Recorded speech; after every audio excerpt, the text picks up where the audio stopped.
Good news, everyone. I figured out where my leak was coming from, and fortunately it is not a leak.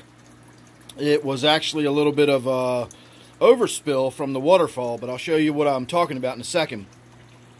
I kept getting more wetness developing down here, and every time I would put a towel or something in the seam between the glass and the plastic, I'd draw the water out of it, and then a few minutes later I'd see the water filling back into it.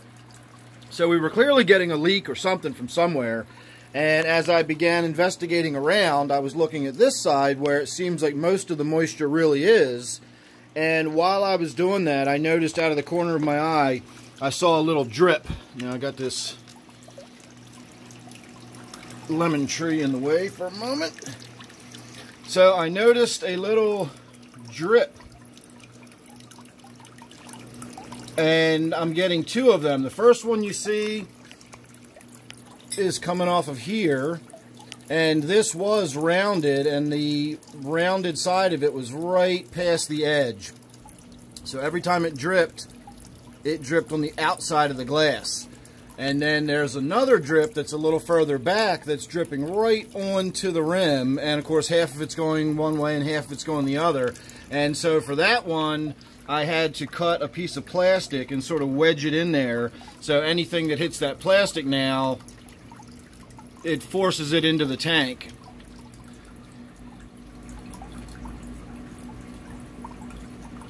And then of course a dead giveaway is look on the outside of the tank.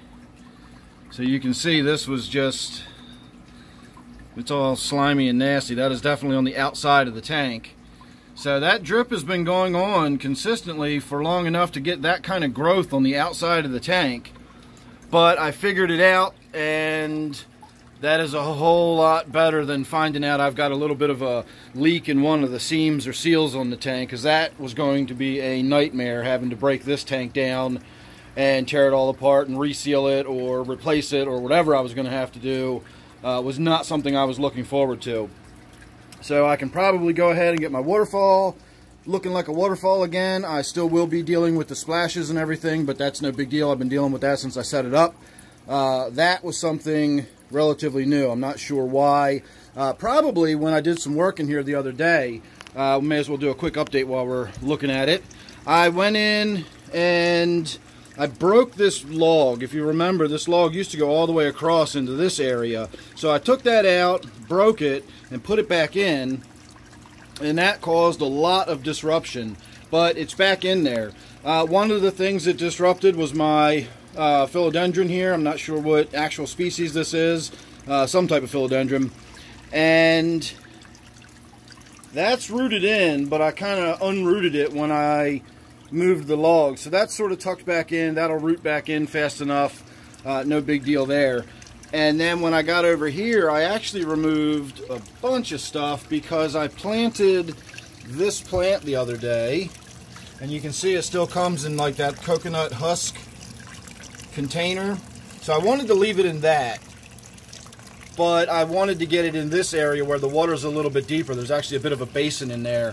So I rearranged a lot of the stuff I had in here. For one, I had that piece of woodwork in there, and it was doing absolutely nothing. You couldn't even see it. It was just overgrown and covered by stuff.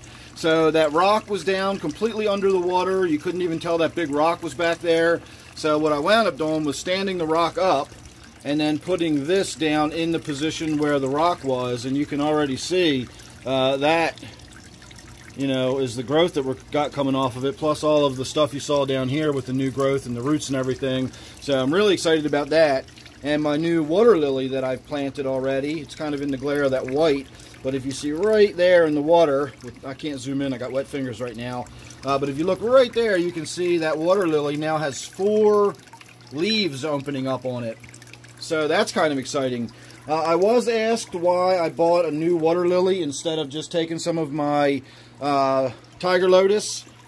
And the reason is I wanted something different. The tiger lotus to me looks exotic. It looks like it should be more of a tropical type tank. This to me doesn't look exotic.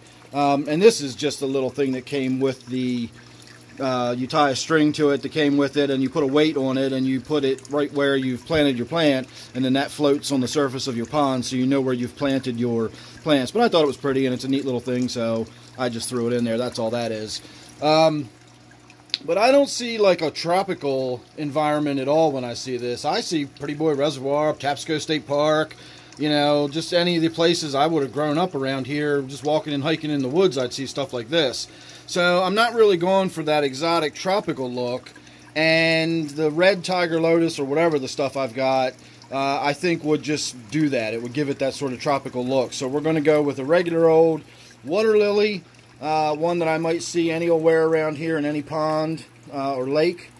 And finally, I've got some salvia that is starting to bloom. I just kind of stuck this here so it would get some light. That's just in a little pot to get the seed started.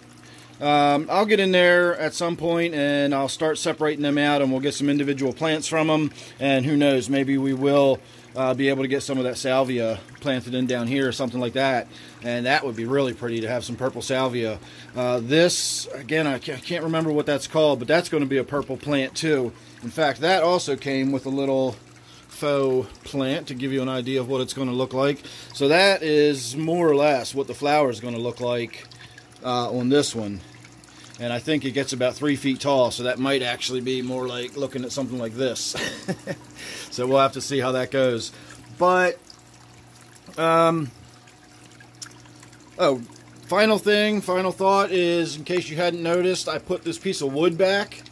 If you follow along regularly, or if you watched my update recently, I explained how I took this wood out. The reason I took it out was because of this crack here.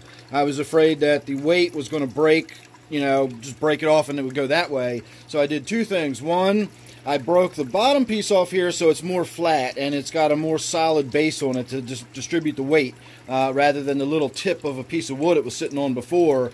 And the other thing is I made 2 separate loops with fish line to keep that from separating outwards. That'll actually keep that from splitting, and you really can't notice it unless you really know it's there and are looking for it. And again, I'll have bushy stuff growing in front of that soon enough anyway.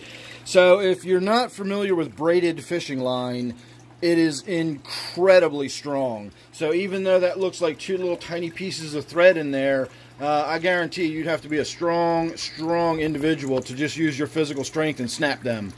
It's really tough stuff. It's 50-pound test, but I bet it can hold at least 100. It's insanely strong. So that will definitely hold that little piece of wood up.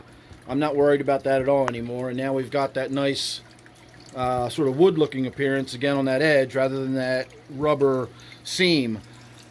Also, oh, I removed it. I'm sorry. I was going to say that I had some of this philodendron down here. One of the trailers had come all the way down and had rooted in right there and was actually growing up and out. But in the process of doing all this, I actually removed that, took it upstairs, planted it in another planter, and now we'll have one of those same plants upstairs. And of course, I've got it here. I've got it all up here. It's rooted in over here. And of course, I've got a whole planter full of it up there. So if I want any more down here, I've got it. It's not like I lost anything by taking that other one upstairs. So there you go. That's all I can think of. Not really anything to talk about as far as the fish are concerned. We've got Squeaker coming down to say hello. Are you going to say hello? Meow? Well, that was close enough. He kind of said hello. So that's it. As I said, it's all I can think of. I am going to let all this stuff dry out. I've got wetness in the carpet that's a lot wetter than you might think, so I'm going to get some towels on that. I do have a little fan sitting there blowing across it, and then once that all gets dried out and I'm confident that I've fixed my little leaking problem, then we can go back to allowing the water to just flow freely out of the waterfall. So thanks for watching this one. Make sure you're subscribed. You never know what you're going to get with me, and I like to think it's all good, so you don't want to miss any of it. Alright, thanks everybody. See you real soon in the next one.